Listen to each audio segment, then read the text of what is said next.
After the terrifying night when he defeated the creatures from the forbidden cave, the people of Kadamattam no longer saw Paulos as an ordinary priest. From village to village, across rivers, forests, and marketplaces, stories about him began to spread like wildfire. People whispered in fear and wonder, "Kadamattathu Kathanar can command spirits. He can defeat darkness itself." Soon, suffering people from distant lands began arriving at his doorstep, begging for help against curses, evil spirits, and unexplained horrors. No matter who came to him, rich landlords, poor farmers, grieving mothers, or frightened travelers, Kathanar never turned anyone away. Day and night, he traveled from village to village, helping those haunted by darkness. And strangely, every impossible task placed before him ended in success. People began saying, "There is nothing in this world Kadamattathu Kathanar cannot do." As his fame grew, gifts and wealth poured in from every corner of Kerala. But Kathanar cared little for riches. He built a large home, took in disciples, and trained many in mystical knowledge and sacred practices. Soon, the Kadamattam tradition became famous across the land, and students traveled from faraway places just to learn under him. But while Kathanar's fame was rising, terror spread through a dark forest road near Thiruvananthapuram. Travelers began disappearing without a trace. Those who survived spoke of a breathtakingly beautiful woman standing alone beside the road, smiling gently and asking, "Could you give me a little lime for my betel leaf?" But the moment men followed her into the forest, they never returned alive. The beautiful woman was no human. She was a blood-drinking Yakshi. Fear consumed the villages nearby. Powerful magicians arrived one after another to destroy the Yakshi, but none succeeded. Some fled in terror.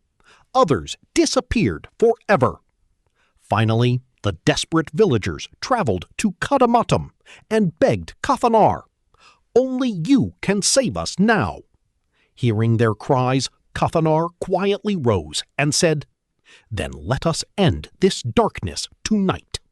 That evening, Kathanar entered the cursed forest alone. And just as the villagers had described, the beautiful woman appeared beside the road with a charming smile.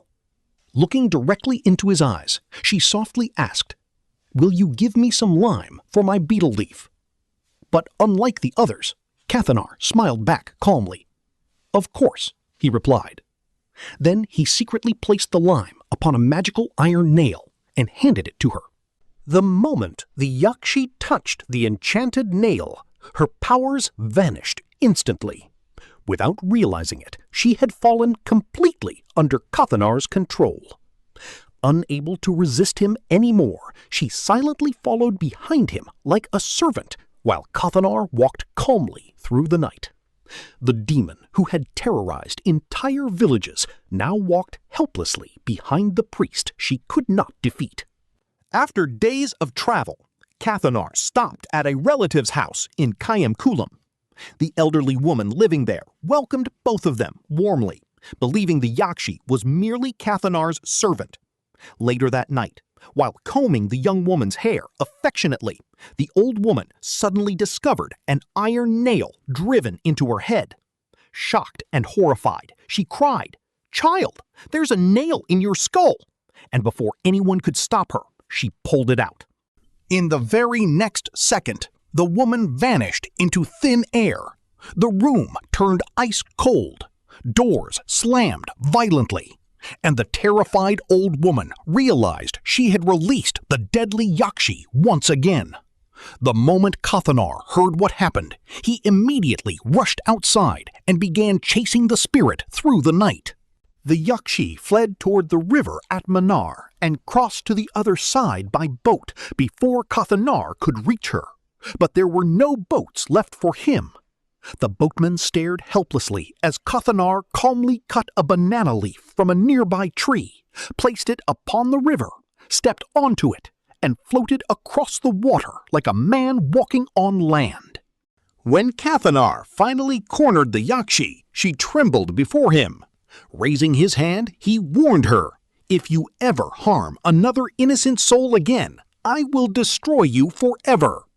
Terrified, the Yakshi bowed her head and swore never again to hurt human beings. From that day onward, the killings stopped completely, and the legend of Kadamattathu Kathanar became greater than ever before. Across Kerala, people spoke his name with awe. Some believed he was blessed by God. Others feared the mysterious powers he carried from the forbidden cave. But one thing became certain: the legend of Kadamattathu Kathanar had only just begun.